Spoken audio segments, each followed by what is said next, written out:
नबी पाक अलैहिस्सलाम ने फरमाया, अपने दुख लोगों के सामने ना बयान करना, सेठों नवाबों को ना बताते फिरना, दुनियादारों के सामने जाके ना रोना कि मैं तकलीफ में हूं। पर मैं अगर दुनियादारों को दुख बताओगे रब तुम्हें कभी गनी नहीं करेगा। और लोग हैं कि उल्टा मजाक उड़ाएंगे आपकी, जिससे बड़ी पक्की यारी है ना, पक्की, वो तब तक पक्की है जब तक आपने 50,000 मांगा नहीं।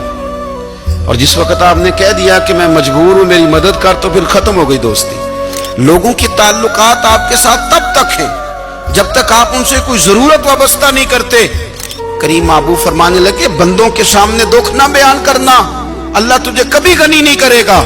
तो अपने दुख अपने रब को बता, तू दुआएं मांग, तू उसकी बारगाह में हाजिर हो, तू उसके हुजूर अर्ज कर। फरमाया अपने दुख अपने रब को बता, वो जल्दी करे या देर से करे तुझे सारी दुनिया से बेनियाज कर देगा।